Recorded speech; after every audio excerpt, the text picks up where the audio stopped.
तो आज की इस विशेष गहन चर्चा में हम एक ऐसे विषय पर बात करने वाले हैं जो कि आधुनिक सॉफ्टवेयर इंजीनियरिंग की एकदम रीढ़ बन चुका है। जो नोट्स और स्रोत आज हमारे टेबल पर हैं, वो स्प्रिंग बूट के साथ डिस्ट्रीब्यूटेड सिस्टम्स का आर्किटेक्चर तैयार करने के इर्द गिर्द घूमते हैं।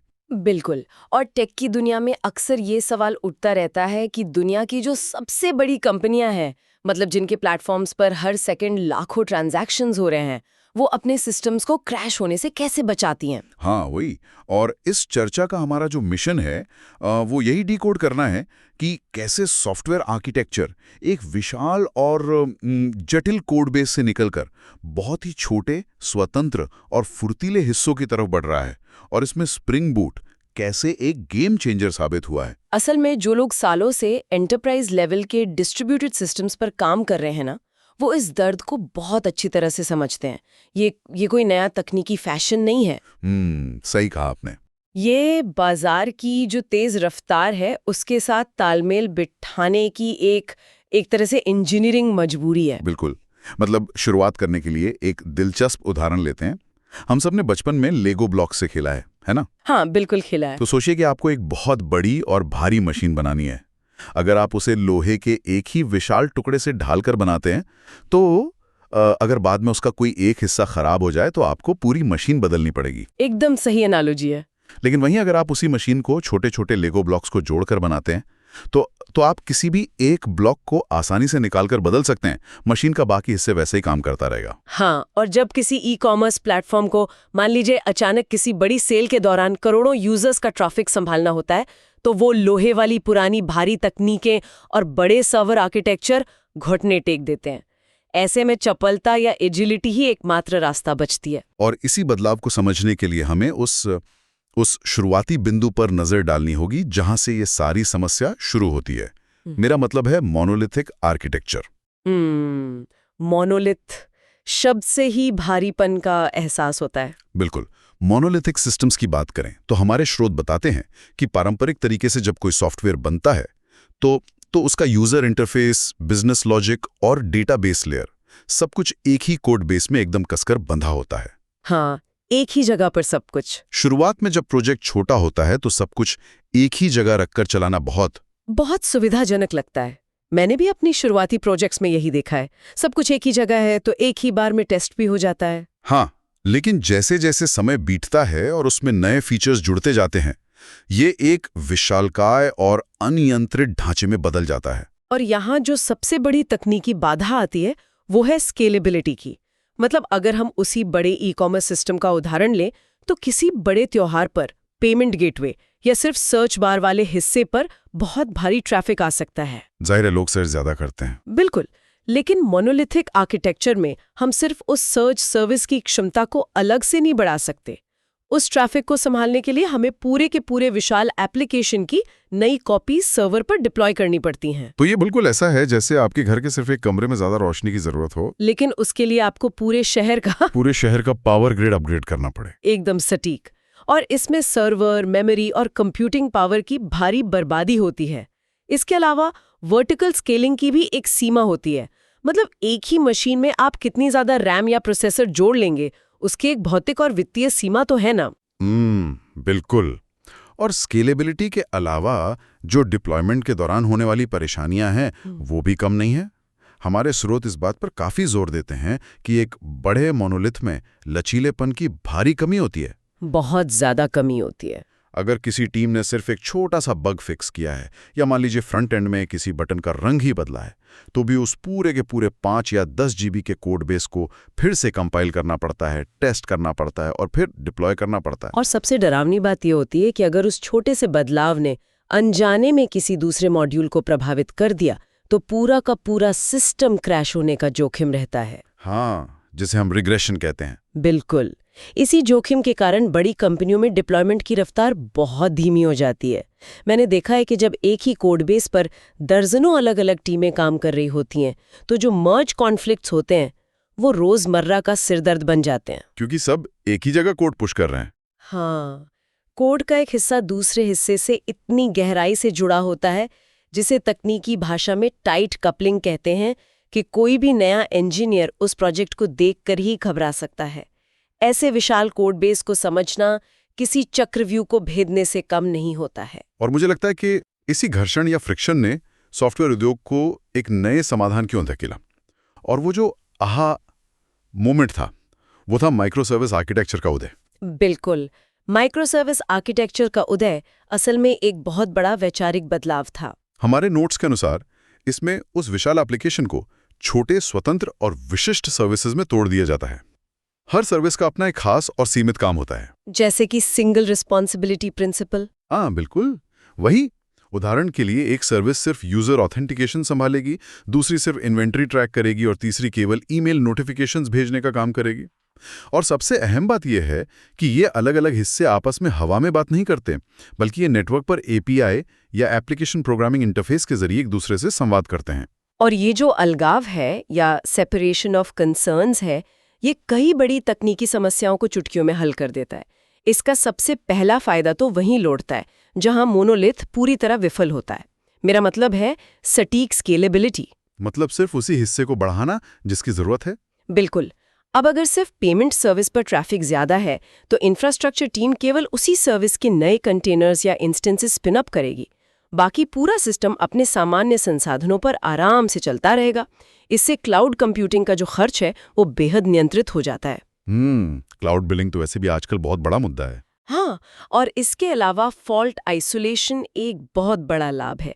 मोनोलिथ में अगर कहीं मेमोरी लीक होता है तो पूरा का पूरा सर्वर डाउन हो जाता है, लेकिन माइक्रो सर्विसेज में अगर आपकी एक ईमेल सर्विस क्रैश भी हो जाए तो बाकी का एप्लीकेशन सुचारू रूप से चलता रहता है।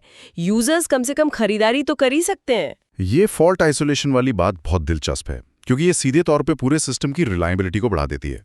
लेकिन हमारे स्रोत एक और बहुत अहम बिंदु पर प्रकाश डालते हैं, जो है तकनीकी लचीलापन या जैसे टेक्नोलॉजी डाइवर्सिटी कहते हैं। ये मेरा पसंदीदा हिस्सा है। एक मोनोलिथिक सिस्टम में पूरी इंजीनियरिंग टीम एक ही प्रोग्रामिंग भाषा और एक ही डेटाबेस से बंधी होती है।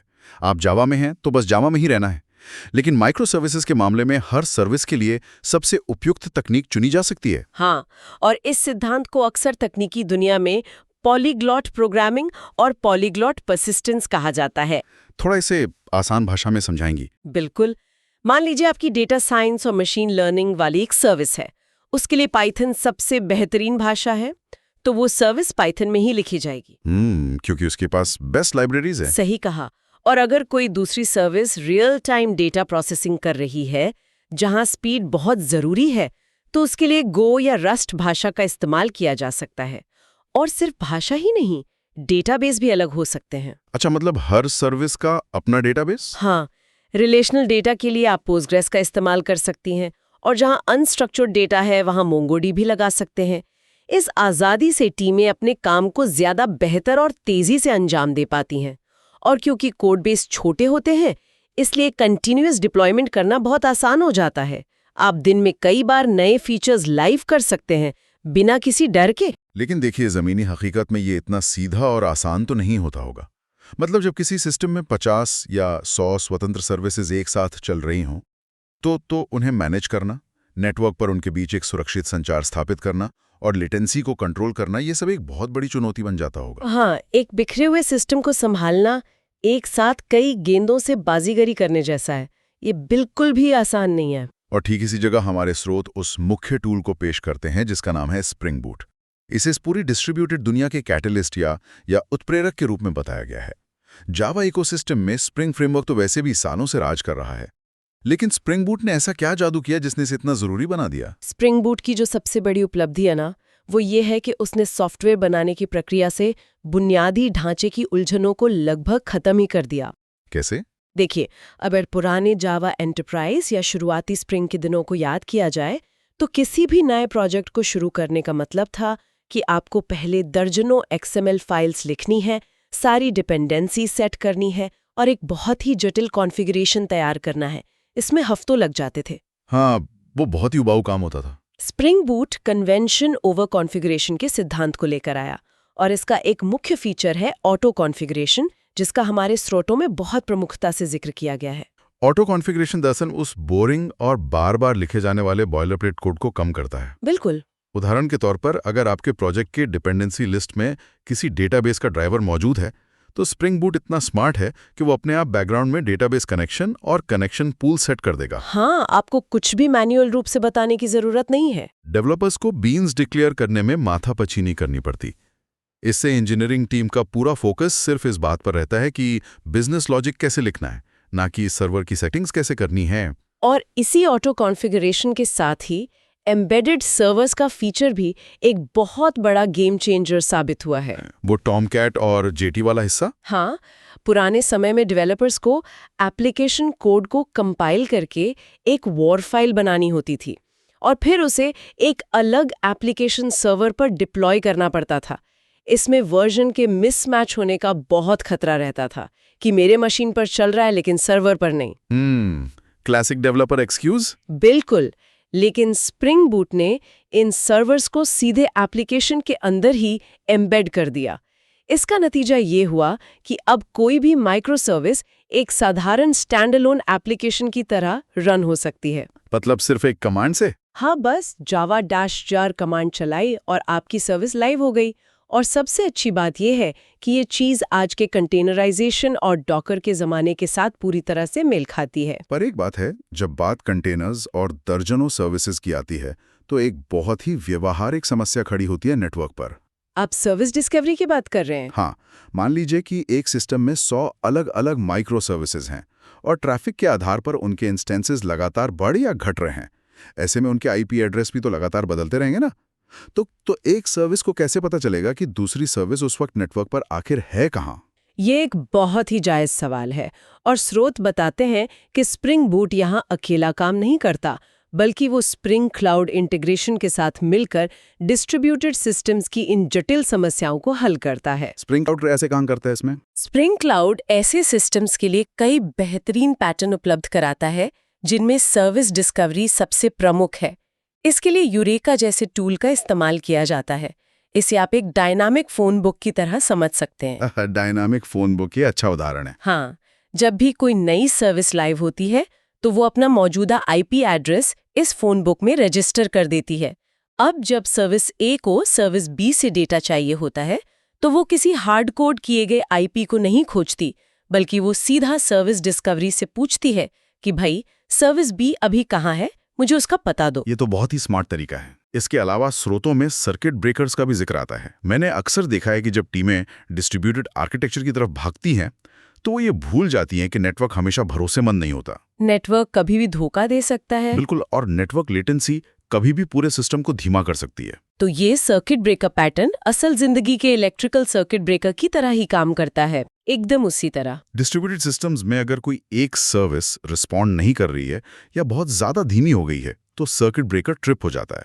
वो उस सर्विस की तरफ जाने वाली रिक्वेस्ट्स को फौरन रोक देता है और यूजर को एक डिफॉल्ट रिस्पॉन्स लौटा देता है। और सर्किट ब्रेकर्स का ये काम फॉल्ट टॉलरेंस सुनिश्चित करने के लिए बेहद जरूरी है। आप सोचिए, अगर फेल हो रही सर्विस का इंतजार किया जाए तो जो भी नई रिक्वेस्ट्स आ रही हैं वे सर्वर के थ्रेड्स को ब्लॉक करती जाएंगी और कुछ ही मिनटों में आपका पूरा का पूरा सिस्टम डाउन हो सकता है। डोमिनोज की तरह? हाँ, इसे तकनीकी भाषा में कैस्केडिंग फेलियर कहते हैं। सर्किट ब्रेकर्स इसी चेन रिएक्शन को रोकते हैं। और हाँ, इन सभी सर्विसेज के बीच डेटा के लेन देन को आसान बनाने के लिए spring boot restful web services बनाने की प्रक्रिया को भी बहुत सरल कर देता है।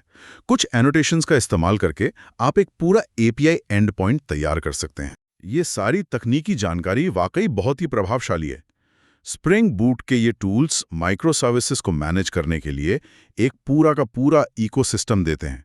लेकिन अगर इसे एक बड़े एंटरप्राइज के नजरिए से देखा जाए, जिसके पास 15 साल पुराना लाखों लाइनों का एक मोनोलिथिक कोड बेस है, तो वो इसे रातों रात तो इन शानदार माइक्रो सर्विसेज में नहीं बदल सकते ना। रातों रात बिल्कुल नहीं, ये एक बहुत लंबा सफर होता है। स्रोत इस जटिलता को बखूबी समझते हैं और इस बदलाव के सफर के लिए एक 6 कदमों वाला स्पष्ट रोड मैप पेश करते हैं। और इसका जो पहला कदम है वही अक्सर सबसे चुनौतीपूर्ण होता है। मेरा मतलब है हिस्सों की पहचान करना या आइडेंटिफाई कंपोनेंट्स। पुराना कोड तो वैसे भी एक उलझे हुए ऊन के गोले जैसा होता है। पुराने सिस्टम्स में डेटाबेस और कोड इतने बुरी तरह से आपस में गुथे होते हैं कि किसी एक हिस्से को अलग करना बहुत ही मुश्किल होता है। एक साधारण ई-कॉमर्स सिस्टम में इन्वेंट्री का डेटा यूजर प्रोफाइल के डेटा से इतनी गहराई से जुड़ा हो सकता है कि अगर आप एक टेबल में बदलाव करें तो पूरी साइट ही टूट जाए। तो इसका समाधान क्या है? इसलिए सॉफ्टवेयर आर्किटेक्ट्स अक्सर डोमेन ड्रिवन डिजाइन का सहारा लेते हैं। इसमें बिजनेस के अलग अलग डोमेन्स या बाउंड्रीज को तार्किक रूप से पहचाना जाता है कि कौन सा हिस्सा किस बिजनेस लॉजिक से जुड़ा है। समझ गया। और जब इन हिस्सों की पहचान हो जाती है तो अगला महत्वपूर्ण कदम उनके बीच संवाद के तरीके तय करना है। श्रोत इसे एपीआई डिजाइन करना कहते हैं। ये बहुत नाजुक कदम है। हाँ, एपीआई को एक कॉन्ट्रैक्ट या कानूनी अनुबंध की तरह देखा जाना चाहिए। अगर ये कॉन्ट्रैक्ट शुरुआत में ही स्पष्ट नहीं है तो भविष्य में अलग अलग टीमों के बीच भारी उलझन पैदा हो सकती है। बिल्कुल। अगर एक टीम अचानक से डेटा का फॉर्मेट या एंड पॉइंट बदल दी तो उस पर निर्भर दूसरी सर्विसेज तुरंत काम करना बंद कर देंगी। इसलिए बहुत ही सटीक वर्जन और अच्छी तरह से डॉक्यूमेंटेड एपीआई डिजाइन करना बहुत जरूरी है। इसके बाद तीसरे कदम के रूप में सही टूल्स चुनने की बात आती है और यहीं पर स्प्रिंग बूट और स्प्रिंग क्लाउड के पूरे इकोसिस्टम का लाभ उठाया जाता है ताकि सर्विस कम्युनिकेशन, सिक्योरिटी और मॉनिटरिंग के लिए आपको पहिए का फिर से आविष्कार ना करना पड़े। बिल्ट इन टूल्स का इस्तेमाल करना बेहतर है। हाँ, लेकिन इस पूरी प्रक्रिया का जो सबसे नाजुक मोड़ है वो है चौथा कदम, इंक्रीमेंटल रिफैक्टरिंग या धीमे धीमे रिफैक्टरिंग। Incremental refactoring. स्रोत इस पर स्पष्ट चेतावनी देते हैं कि पूरे सिस्टम को एक साथ बदलने की कोशिश करना एक आत्मघाती कदम हो सकता है। बिग बैंग डिप्लॉयमेंट कभी काम नहीं करता। सही कहा। तकनीकी हलकों में इसके लिए एक बहुत ही दिलचस्प टर्म है, स्ट्रैंगलर फिग पैटर्न। हाँ, ये मेरी पसंदीदा एनालॉजी है। ये एक बहुत ही सटीक उपमा है जो एक पेड़ के इर्द गिर्द पनपने वाली बेल से ली गई है। असल में स्ट्रैंगलर फिग पैटर्न में पुराने सिस्टम को एक ही झटके में बंद नहीं किया जाता। इसके बजाय जो नया सिस्टम है उसे धीरे धीरे पुराने सिस्टम के इर्द गिर्द बनाया जाता है। सबसे पहले उन हिस्सों को अलग किया जाता है जो बिजनेस के लिए बहुत ज़्यादा मूल्य या हाई वैल्यू रखते हैं लेकिन कोड बेस में अन्य हिस्सों से कम जुड़े हुए हैं। लो कपलिंग वाले हिस्से? हाँ, फिर एक एपीआई गेटवे का इस्तेमाल करके जो नया ट्रैफिक है उसे धीरे धीरे इस नई माइक्रो सर्विस की तरफ मोड़ा जाता है। समय के साथ पुरानी मोनोलिथ के ज्यादातर हिस्से नई सर्विसेज में बदल जाते हैं और अंततः उस पुराने सिस्टम को पूरी तरह से रिटायर कर दिया जाता है। बहुत ही सुरक्षित तरीका है ये। लेकिन इसके साथ ही जब सर्विसेज की संख्या 2 से बढ़कर 20 या 50 हो जाती है तो आपके डिप्लॉयमेंट का तरीका भी बदलना पड़ता है। यहीं पर हमारा 5वां कदम आता है, सीआई और सीडी लागू करना। ये तो अनिवार्य है। एक बड़ी कंपनी में हर सर्विस को मैनुअल रूप से बिल्ड और डिप्लॉय करना इंसानी तौर पर तो नामुमकिन है। इसलिए ऑटोमेशन जरूरी हो जाता है। कंटिन्यूअस इंटीग्रेशन और कंटिन्यूअस डिप्लॉयमेंट पाइपलाइंस ये सुनिश्चित करती हैं कि जैसे ही कोई डेवलपर कोड कमिट करे वो अपने आप टेस्ट हो, बिल्ड हो और प्रोडक्शन सर्वर पर सुरक्षित रूप से डिप्लॉय हो जाए। और अंत में छठा कदम जो पूरे सिस्टम की लंबी उम्र तय करता है वो है निगरानी और सुधार, मॉनिटर एंड ऑप्टिमाइज। ये बहुत जरूरी है क्योंकि जब एप्लीकेशन एक सिंगल मोनोलिथिक सर्वर पर चल रहा होता है तो उसे डीबग करना आसान होता है। सारा का सारा लॉग आपको एक ही फाइल में मिल जाता है।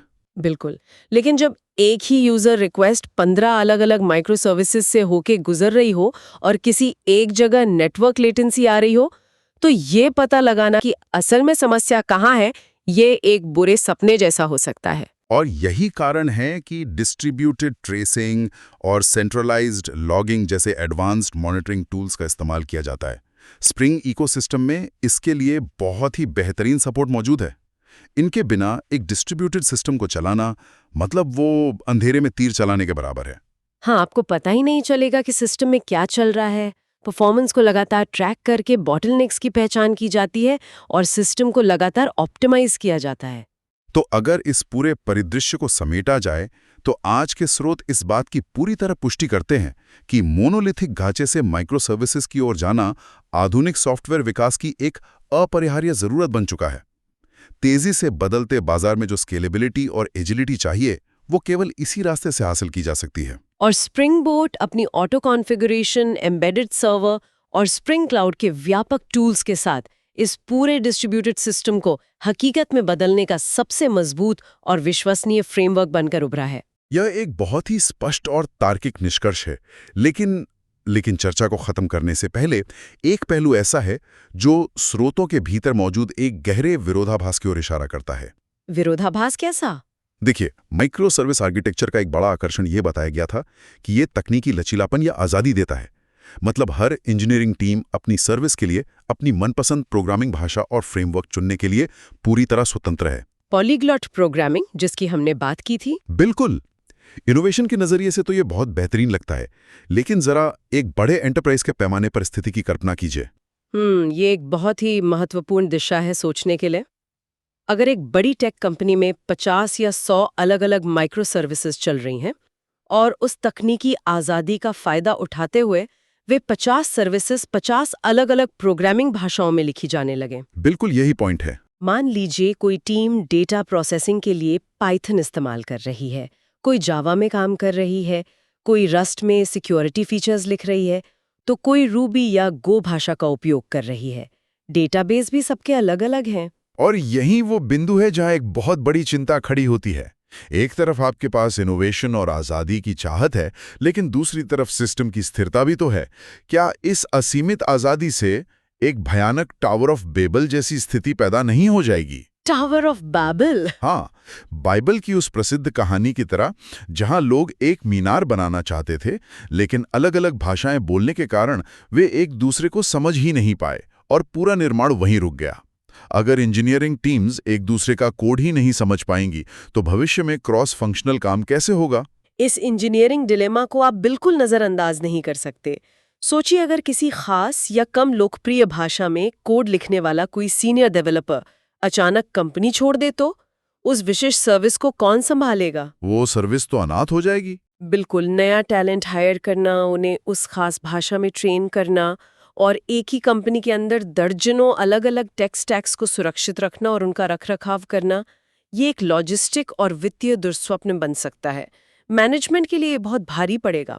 तो ये सवाल श्रोताओं को एक लंबे समय तक सोचने पर मजबूर करता है कि क्या तकनीक चुनने की ये पूरी आज़ादी, जिसे अक्सर माइक्रो सर्विसेज के सबसे बड़े सेलिंग पॉइंट के रूप में गिनाया जाता है, क्या वो अंततः कंपनियों के लिए रखरखाव का सबसे बड़ा सिरदर्द साबित हो सकती है? आज़ादी और स्टैंडर्डाइजेशन के बीच का ये संतुलन तलाशना ही शायद सॉफ्टवेयर इंजीनियरिंग की सबसे बड़ी चुनौती है आज के समय में। एकदम सही। और इसी विचारोत्तेजक और गहरे इंजीनियरिंग सवाल के साथ स्प्रिंग बूट और डिस्ट्रीब्यूटेड सिस्टम्स पर आधारित आज की इस विशेष गहन चर्चा को हम यहीं विराम देते हैं। इस जटिल लेकिन बेहद जरूरी तकनीकी सफर में हमारे साथ जुड़ने के लिए धन्यवाद। अगली बार किसी और चुनौतीपूर्ण विषय और नए स्रोतों के विश्लेषण के साथ इस चर्चा को आगे बढ़ाएंगे।